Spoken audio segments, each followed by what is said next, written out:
Hey there, everyone. Gerson here from MSP Saber. Today, we're talking with Wayne Creamer from Simoda.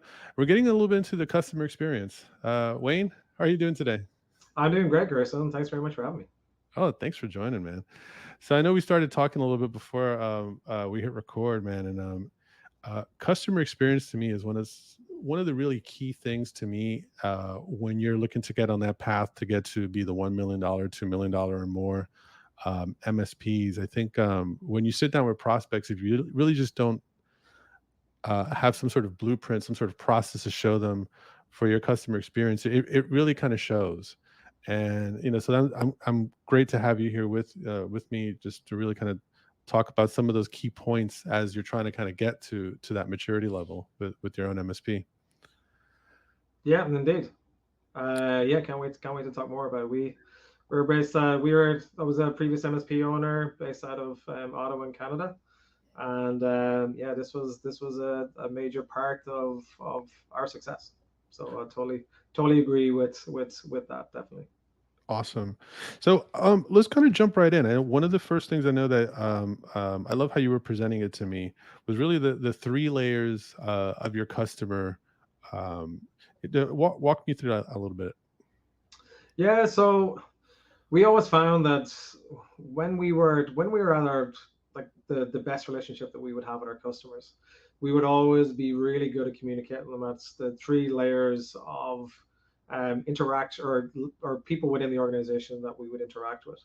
So if you think of your end users for that company, they're the people who are having day-to-day issues. They're calling in for support. They need a particular type of communication. They want to be able to create their tickets quickly. They want to get updates of what's going on. If they need to escalate something, they want to understand how to escalate and how to do that. Then you got the layer above that, and that's the kind of your main day-to-day contact that you have within your MSP and your customer. And that quite often is an approver, a single point of contact, who turns around and says, "Yep, I give you approval to either do purchases or to allow you to deploy out different things." But they're kind of keeping an eye on what's going on ticket-wise. How many tickets are open at the moment? These are the people who, when you do your QBRs or your account manager or VCIOs are sitting down having conversations with, you're talking about the day-to-day service delivery. They have pieces that they want as well. And then on top of that, you got your C level or your VIPs, who are the people who just want to get either to a white glove service of, I just want to get access to this person over here because this person helped me once before and this is the person who I trust most. Or they just want to have a different level of support because they pay the bills. They're probably very high end earners in their organization as well, and they're very important people. So it's important that they get back to business quickly. But then also as well, that level of experience that they has maintains the trust that you spent so long building up with everybody else. Um, and like we really found that if we communicated well at all those layers, you had an organization who was truly aligned with you, and you were able to bring down the path of strategy that you wanted to be able to bring on yourself. And their trust was in you. They knew that what you were going to tell them to do was going to be beneficial for their organization and be able to make a really good change. Um, and like we would find then, if we would look back at times when things would potentially be problematic, you could quite easily pick at the layers where you're having problems with. So was the problems down to the main layer of your end users who are making the majority of the issues? Was it that they were not getting responded to quickly enough? Were they waiting on the phone too long? Were tickets just not getting processed? Did you make changes in their environment and they weren't made aware? Like all these things would happen, and then the noise starts to build upwards through that kind of triangle, those three layers, to where you're trying to deliver out. So we truly concentrated as much as we could to be able to communicate and have the best people in each of those areas across our organization to be able to communicate at those levels with our customers, because it was incredibly important and really helped differentiate us to our competition. Um, One of the things, yeah, I know when you were walking me through this, I'm like that. This is so key for us as we started getting larger, and really clients that were a little bit more mature than previous clients. And we had to come up with just a simple system of putting the photo for our VIPs. So the help desk team knew right away, if you see a photo of someone that sent in a ticket, or if they called it in and you see them when you pull them up, that's a VIP. So they knew quickly. Okay, kind of everyone on their toes here, and more specifically, I think we started adding on that. VIPs, for the most part, we instructed them, to kind of set the expectation right there. Is like, you really should be speaking with the role that we had at the time was the service manager. So it's like, that was really kind of someone slightly one level above, sort of just the guys who were answering the phone. Yep. And we would really tell them, and for the most part, we would tell the help desk team is like, listen, unless it's something insanely simple, you really need to route the call to, or the email or whatever it is, to that person, just to ensure that their experience was a little different. And it was not for lack of um, trust in our help desk team, because they were very capable of helping the person. But oftentimes we would just rather assume that that person just needed a little bit of extra care. Someone that might not possibly even use your help desk team or really ask for help much. So Yep. when they do interact with you, you just want it to be make sure that it's the most ideal experience possible, because it could be the CFO, and Yep. even though they don't need help often, if you screw it up, you're just going to have that much more difficult time when it's time to renew your agreement. That's definitely it, indeed. And those things are they sit with them, or they start hearing the noise from other people. So if their experience was the same, then out of nowhere they hear other people saying that they had the same experience. They start to question a couple of different things. But then also the pieces that happen is we're in an industry where we've got burnout, we've got people who are trying to grow. So we actually rotate through an awful lot of technicians. So we're not necessarily the best at training and providing great process documents to people. We're getting better, but quite often the reason why you want that VIP to go to that white glove person on the other side is not, as you said, that they're any more technical than the person who answers the phone over here. It's more they've got the history of the relationship with that customer. And that is huge. When that CFO says and asks something, and you understand that that person knows that there was either a recent project that went on, or there was the last time that they had a problem and they were able to refer to it, or whatever that information was. Like, having that history is crucial, instead of having that person feel that they started from the very beginning and as if this is their very first time calling with an organization. And I think we've accidentally gotten too close to that, delivery of service at times. And we really got to figure out ways to personalize that a little bit more. One of the other points that we were discussing is really ambiguous agreements, and I think also it kind of bleeds into kind of really unclear expectations.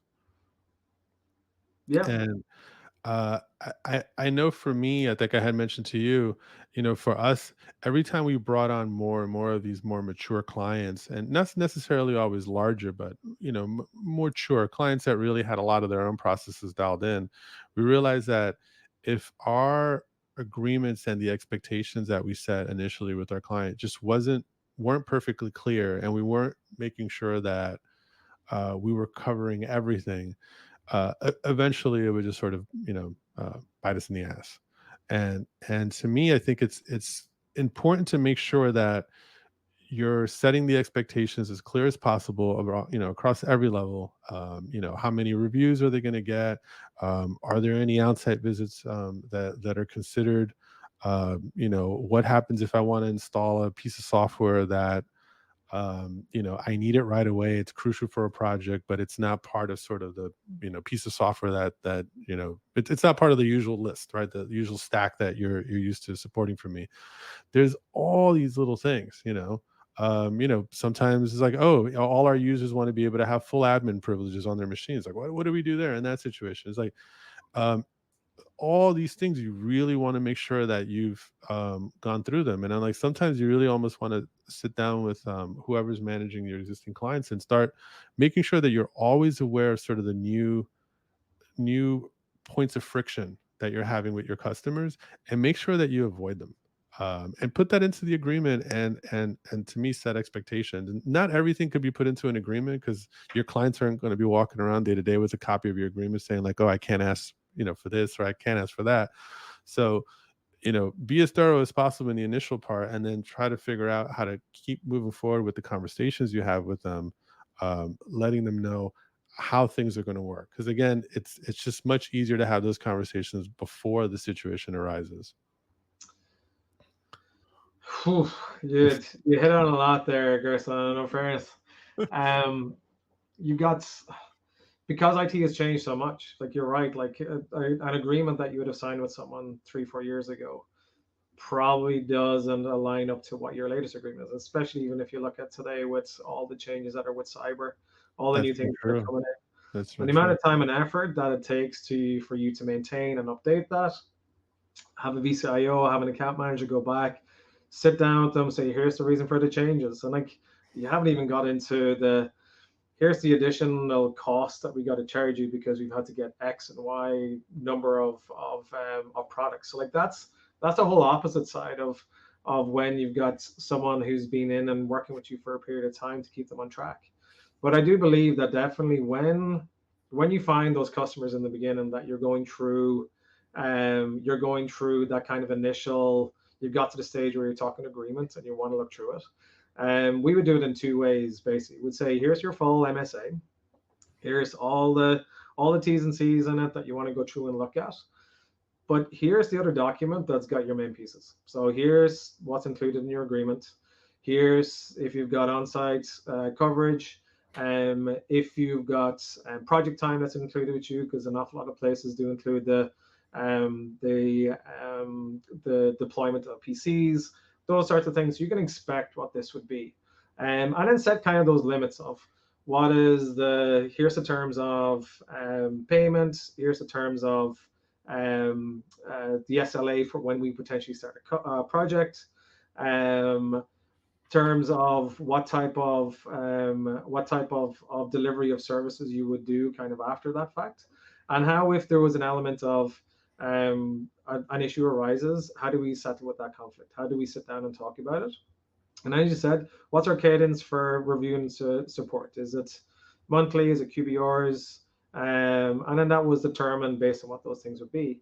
So, and within that, we would always sit down and have a very open conversation about here's the benefits and why we've broken it out to this, and here's the benefits to you and your industry. And we found quite often that going after niches of whether it's professional services or even breaking that down to be accountants, lawyers, and understanding how your services are set up to align for them to best service their customers resonated massively. And then they can take the other MSA away and say, hey, do I have all the benefits that I need to have over here, or whatever those things are? And then they can have their lawyers review that and come back. But high level, these are the pieces that they wanted to see, because like from that point, you're building trust. And then what we would do when we completed that, we would always do that in our office. We would then take them out of our office. We would then walk them around to meet our teams, Hmm. understand where we would store some of the pieces that were there. We would recognize key figures that they would probably end up dealing with, and let them communicate over and back.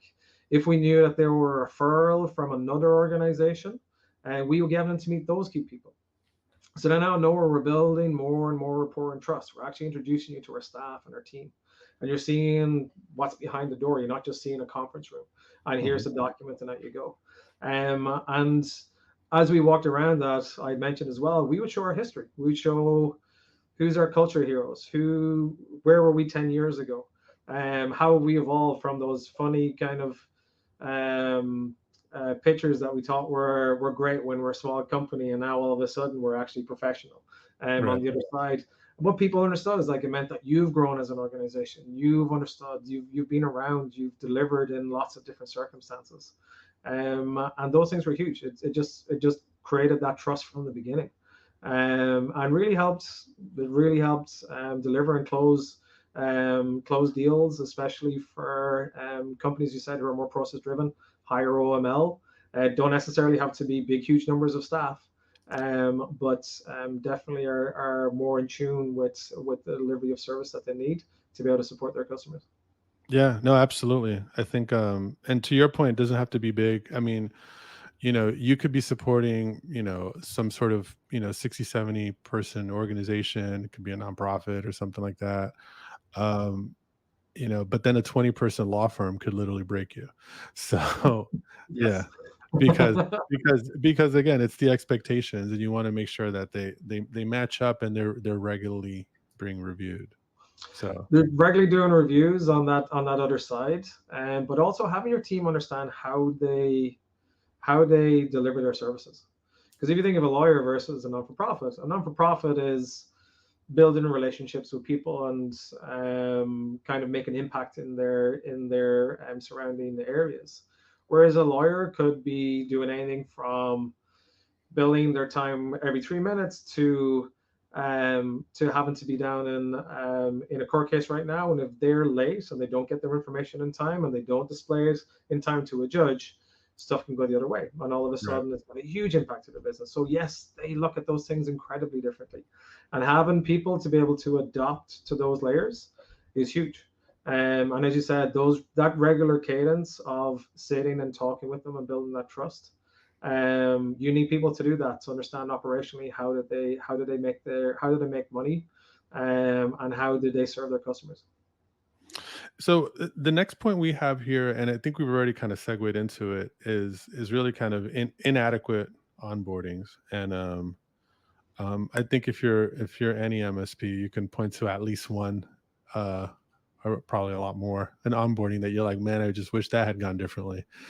So, and to me, I think you really want to make sure that you've really kind of detailed out that onboarding process, not only for yourself but uh, for your client as well, especially when you start working with them, because at that point, you're getting to set the expectations, and all you have to do is just live up to it. So, so it's kind of like, you're about to watch a play and someone's saying, okay, this is act one, this is act two, that's act three. All you have to do is perform as you say, as you said you would, and you'll be golden. And that's the opportunity there to say, obviously not overcommit, and just be really clear with what you're going to be doing, and don't overstate things. If you're not sure about something, then just don't don't get into it. But overall, I mean, what are your thoughts about just like, avoiding those onboardings that are inadequate, or just, you know, or really just don't set the expectations properly? No, definitely. There's two sides, kind of like you mentioned. You got your internal processes that you need to set up, and then you've got everything on that's seen by the customer. And I think to a degree, exactly to what you said, you're already delivering on this exact same processes for lots of other companies already. It's just a matter of you bringing that process back to everybody here. And setting expectations is kind of one of the big things initially that we would do. So the very first thing would be understanding, okay, what internal cadence do we need to set up? Whether that's who are the people who are delivering the initial communication, how we gather the information, how we get our tool sets deployed out, what are the tool sets that no matter what have to be deployed out, and what's the impact to the customer, downtime, changes, how we get all the information from the old or the previous provider, so we can all feel that we're in a confident place that we can go back and look at and go from there. And they're like quite often that's where a lot of things stop to a degree. One of the things that we spent a lot of time though doing was that we would always have our kickoff day, whereas this is our first day of support. Hmm. I know this is a little bit harder to do today because not everybody's in the office, but we would then either we would transition it to be a call, whether it's a video call, but when it really worked its best, we would arrive in the door, we would have some fun with their staff. We're not going through all these different things. We're Right, right. explaining to them, hey, if you have this type of problem and you need this level of support because this is an issue for you right now, and you've probably gathered some of this information through your discovery of the customer, understanding what their pain points were before this. So you can actually start addressing how you as an organization are going to be able to provide that. while all still being within your processes and everything that you deliver. But we deliver that at that base layer where everybody understands how do you get support, what's the expectations for support, how would you then get updates on those things, and then if we're making changes within your environment, how exactly are we going to be making changes within there? And for us to be able to understand that you're going to be made aware of the impacts and what's the benefit for the impact on the other side. And the great piece that we would have then as we walked around within the organization was that we were there with that next layer, which is that main point of contact, who's generally the person, the go-to person everybody's at. We were asking them, is there anything else that you would like us to look at? Is there anything specific you want to do? We're building that trust with them straight away. But then we would also go around and check in with everybody else. We'd find out the VIPs. We would ensure that we understand what their biggest issue has been, what are those problems are, and now they're getting to meet the team that's supporting them. They're seeing all these levels, and they're starting to build trust on top of everything that you've just talked about. It wasn't just a case of, hey, we did a great presentation to a C level. This sounds amazing. We're going to move forward. Right. It's, today, if you look at any standard MSP, everyone is doing the same foundational work that everybody is doing. Your way to true success these days and to grow to those sizes that you talked about in the beginning is actually your delivery of service and your way to connect with your customers and your way to deliver on your promises and to maintain that trust. That's what'll maintain your customers. And in that first 3 to 6 months, you can get so many referrals, or that's when you're most likely to get referrals out of customers who are then potentially in industries who are letting other people know around that, oh, how are things going? Heard you went with X MSP. How has it been? It's been phenomenal. You guys aren't working with them? Work with them. Here, let me introduce you. That's what comes out of that on the other side. And then you've got an element of people as well that you can go back and say, hey, here's a customer who's been with us for 7 years. Here's a customer who just came on board. Talk to them and ask them about their experience and let us know from there if you want to move forward. Yeah, it's amazing stuff, man. So one of the last points that I think what we got here is, and sometimes I'm like, spending 20 years building my MSP, it's like it seems obvious, but it's like lack of regular reviews, um, and here's another point, and of lack of setting goals with your client, because one of the things that I think are pivotal in making sure that your relationship really kind of gets off to a great start is letting someone know is like, hey, we're going to be meeting, whatever, every month, every quarter. We're going to have check-ins in between.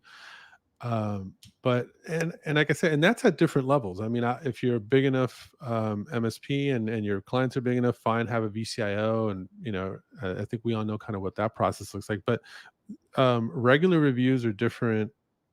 Regular reviews can be used in different parts, I think, of your MSP as well. We had some larger clients that we just did a weekly ticket review. That was not a VCIO thing. Nope. Why did we do that? Because what happens is that those 2 or 3 tickets that end up kind of going stale, and I always had this sort of deli mentality about tickets that they're like cold cuts; they just start smelling after a few days. Like one of the things that I knew for us, and like it was a really simple thing that at the time I used to set us apart from a lot of other competitors is we would like to say we're going to review with you on how many actual tickets you're generating every month, and our goal is to push that number down. And the funny thing is, some people they really were indifferent about that until they really start seeing is like the reason you're really not able to start making true strategic moves with your technology and how your business is it because you're wasting it all. You're wasting all the effort on reactive effort. Just that everything is reactive. And when you're looking at maybe while you're stuck on a platform that you've been wanting to move out away from for a year or so, or there's certain things that haven't been upgraded, or certain projects that they're just kind of being kicked down the road. I'm like, that's why. It's just like all your efforts are in reactive, and it's like, and the problem is after a while you start realizing you might have like the best firefighter in town, but that's all they can do is fight fire. Yep. So let's talk about what your ticket count is. Like I said, that would be an easy one for me because I would also use it in the sales process because some people really wouldn't know. that was the fun part. I was like, "Do you even know how many tickets?" And people were like, "Ah," they were like swear they knew. And I'm like, "Well," I was like, "I have access to a portal, so I can find out whenever I want." I'm like, "That's great, but do you actually know?" And Yeah. then people would come back to me um, on the next call and just kind of jump in and were like, "I actually looked it up." And Yep. usually it was not exactly the number they thought. Maybe they looked at it 8 months ago or 2 years ago, whatever it is. But that's just like one example of like, all right, because to me, I'm like, if you want to work out, no one just starts going in and randomly doing weights and doing machines. You kind of like, maybe it's a weight loss goal, maybe it's a strength goal, Yep. maybe you're just trying to get your blood pressure down, whatever it is. I mean, you've got to set goals. But I'm curious to you, like, how would you approach kind of the general process of regular reviews? And I mean, did you do kind of setting goals, or do you kind of have different terminology kind of for the same thing?